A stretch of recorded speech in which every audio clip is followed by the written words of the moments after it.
ನಾನು ನೋಡ್ತಾ ಇದ್ದೆ. ನಿನ್ನೆ ಬಸವರಾಜ ಪಾಟೀಲ್ ಯತ್ನಾಳ್ ಸಾಹೇಬ್ರವರು ಒಂದು ಹೇಳಿಕೆಯನ್ನು ಕೊಟ್ರು. ಅವ್ರು ಹೇಳ್ತಾ ಇದ್ರು, ಒಬ್ಬೊಬ್ಬ ಜಾತಿಯಲ್ಲಿ ಒಬ್ಬೊಬ್ಬ ನಾಯಕರು ಯಾವಾಗನ ಅವಕಾಶ ಸಿಕ್ಕಿದ್ರೆ ನಾವು ಕೂಡ ರಾಜ್ಯಾಧ್ಯಕ್ಷರಾಗಬೇಕು ಅನ್ನಂತ ಹೇಳಿಕೆಯನ್ನು ಕೊಟ್ಟಂತ ಟೈಮಲ್ಲಿ ನನ್ನ ಹೆಸರನ್ನು ಕೂಡ ಅವರು ಪ್ರಸ್ತಾಪನೆ ಮಾಡಿದ್ರು.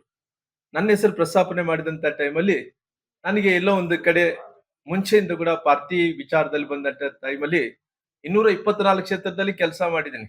ಎಲ್ಲಿ ಕೂಡ ಪಾರ್ಟಿ ಅಂದ ತಕ್ಷಣನೇ ರಾತ್ರಿಯಾಗಲೂ ಕಷ್ಟಪಟ್ಟಿದ್ದೀನಿ, ಶ್ರಮ ಪಟ್ಟಿದ್ದೀನಿ. ಪಾರ್ಟಿ ಕೆಲವೊಂದು ಸಾರಿ ಅಧಿಕಾರಕ್ಕೆ ಬರಲ ಸಲುವಾಗಿ ಎಲ್ಲ ಕಾರ್ಯಕರ್ತರ ಜೊತೆ ಒಬ್ಬ ಕಾರ್ಯಕರ್ತನಾಗಿ ನಾನು ದುಡಿದಿದ್ದೀನಿ.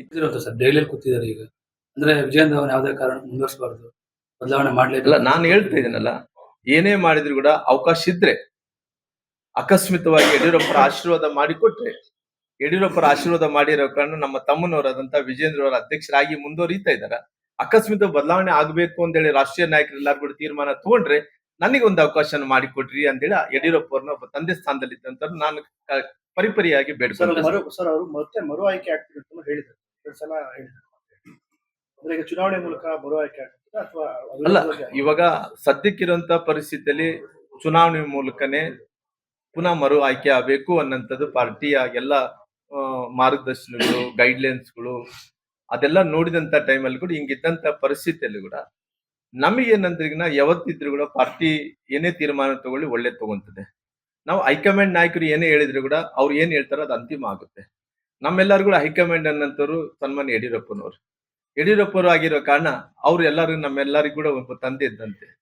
ನಮ್ಮ ಹಿಂದುಳಿದಂತ ಸಮುದಾಯಗಳಿಗೆ ಯಾವತ್ತೂ ಕೂಡ ಒಂದು ಶಕ್ತಿಯನ್ನು ತುಂಬುವಂತ ಕೆಲಸ ಮಾಡಿದ್ದಾರೆ. ಯಾವತ್ತೂ ಕೂಡ ನಮ್ಗೆ ಯಾವತ್ತೂ ಕೂಡ ಬಿಟ್ಟು ಕೊಟ್ಟಿಲ್ಲ.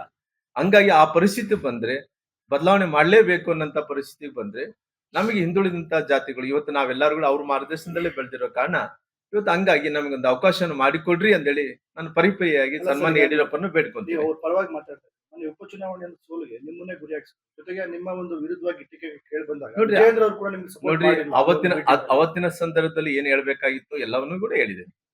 ಪುನಃ ಅದ್ರ ಬಗ್ಗೆ ನಾನು ಅದ್ರ ಬಗ್ಗೆ ಪುನಃ ನೆನ್ಪು ಮಾಡೋದು, ಅದ್ರ ಬಗ್ಗೆ ಮಾತಾಡೋದು ನನ್ ಶೋಭೆ ಅಲ್ಲ ಅಂತ ಹೇಳ್ಕೊಂಡಿದ್ದೀನಿ. ಹಂಗಾಗಿ ಆಲ್ರೆಡಿ ನಾನು ಮಾತಾಡಿರೋ ಕಾರಣ, ಆಲ್ರೆಡಿ ಹೇಳಿರೋ ಕಾರಣ ಅದನ್ನ ಆ ಶಬ್ದಗಳನ್ನ ಬಳಸಲಾರ್ದಂತೆ ಇವತ್ತಿದ್ದಂತ ಸ್ಥಿತಿಗತಿಗಳಲ್ಲಿ ಪಾರ್ಟಿ ಸಂಘಟನೆ ಮಾಡ್ಬೇಕು, ಪುನಃ ಕರ್ನಾಟಕ ರಾಜ್ಯದಲ್ಲಿ ಅಧಿಕಾರಕ್ಕೆ ಬರಬೇಕು, ಎಲ್ಲಾ ಕಡೆ ಕೂಡ ಇವತ್ತು ಪಾರ್ಟಿ ಪುನಃ ಒಂದ್ ರೀತಿ ಬೆಳ್ಕೋಬೇಕು ಅನ್ನೋದಕ್ಕೆ ನಾವು ಒಬ್ಬ ಸಂಘಟನೆಯ ಮೂಲಕ ಅಧಿಕಾರಕ್ಕೆ ಬರಬೇಕು. ಜನಾರ್ದನ್ ರೆಡ್ಡಿ ಅವ್ರ ಪಾರ್ಟಿಗೆ ಬಂದ್ಮೇಲೆ ನಿಮ್ಮನ್ನ ಒಬ್ಬಂಟಿಯಾಗಿ ಮಾಡುವಂತ ಒಂದು ಕೆಲಸ ಕೂಡ ಆಗ್ತಾ ಇದೆ. ಪಕ್ಷದಿಂದ ಒಂದು ನೋಡ್ರಿ, ಈ ರಾಜ್ಯದಲ್ಲಿ ಇದ್ದಂತ ಜನರು ಯಾವತ್ತು ಕೂಡ ಶ್ರಮ ಅನ್ನಂಥದ್ದು ಯಾವತ್ತು ಕೂಡ ಫಲ ಇದ್ದೇ ಇರ್ತದೆ. ಸತ್ಯ ಅನ್ನಂತಕ್ಕೆ ಯಾವತ್ತು ಕೂಡ ಗೌರವ ಸಿಗ್ತದೆ. ಒಂದೇ ಸಾರಿ ಸಿಕ್ಕಲ್ಲ ಯಾವ್ದು ಕೂಡ, ಕ್ರಮೇಣ ಹಂತವಾಗಿ ಎಲ್ಲಾ ಕಡೆ ಕೂಡ ಸಿಗುತ್ತೆ. ಹಂಗಾಗಿ ನಾನು ಯಾರ ಬಗ್ಗೆ ಕೂಡ ಟೀಕೆ ಮಾಡಕ್ ಹೋಗಲ್ಲ, ಯಾರ ಬಗ್ಗೆ ಕೂಡ ಈ ರೀತಿ ಹೇಳಿಕೆಗಳನ್ನು ಕೂಡ ಕೊಡೋಕ್ ಹೋಗಲ್ಲ. ನಾನು ಯಾವತ್ತು ಕೂಡ ಸತ್ಯದ ಮೇಲೆ, ಧರ್ಮದ ಮೇಲೆ, ನನ್ನ ಶಕ್ತಿ ಮೇಲೆ, ಸಂಘಟನೆ ಮೇಲೆ, ನನ್ನ ಇದ್ದಂತ ವಿಶ್ವಾಸ ಮೇಲೆ ನಾನು ಕೆಲಸ ಮಾಡಂತ ಮಂದಿ ಆಗಿರೋ ಕಾರಣ ನನಗೆ ವಿಶ್ವಾಸ ಇದೆ, ಆತ್ಮಸ್ಥೈರ್ಯ ಇದೆ. ಯಾವತ್ತಿದ್ರು ಕೂಡ ರಾಮ್ಲು ಅನ್ನಂತ ವ್ಯಕ್ತಿ ರಾಜಕಾರಣದಲ್ಲಿ ಸೋತಿದ್ರೆ ಕೂಡ ಈ ರಾಜ್ಯದಲ್ಲಿ ಇದ್ದಂತ ಜನರು ರಾಮ್ಲು ಅಂದ ತಕ್ಷಣ ಎಲ್ಲಾ ಜನರು ಒಪ್ಕೊಂತಾರೆ. ಮುಂದುವರೆದಂತ ಜನಾಂಗದವ್ರು ಒಪ್ಕೊಂತಾರ, ಹಿಂದುಳಿದಂತ ಜನಾಂಗದವ್ರು ಒಪ್ಕೊಂತಾರ. ಅಂದ್ರೆ ಎಲ್ಲೋ ಒಂದ್ ಕಡೆ ರಾಮ್ಲು ಅವರು ಕಷ್ಟಪಟ್ಟಿದ್ದಾನ, ಅಧಿಕಾರದಲ್ಲಿ ಇದ್ದಂತ ಟೈಮಲ್ಲಿ ಒಳ್ಳೆ ಸಹಾಯ ಮಾಡಿದಾನ, ಕೆಲಸ ಮಾಡಿದಾನ, ಒಳ್ಳೆ ಕ್ರೆಡಿಬಿಲಿಟಿ ಇದ್ದಂತ ಲೀಡರ್ ಅನ್ನೋದಕ್ಕೋಸ್ಕರವಾಗಿ ಇವತ್ತು ನನ್ನ ಕ್ರೆಡಿಬಿಲಿಟಿಯನ್ನು ನಾನು ಸೋತಿದ್ರು ಕೂಡ ನಾನು ಉಳಿಸುವಂತ ಕೆಲಸ ಈ ರಾಜ್ಯದಲ್ಲಿ ಇದ್ದಂತ ಎಲ್ಲಾ ಜನಾಂಗದವರು ಮಾಡ್ತಾ ಇದ್ದಾರೆ.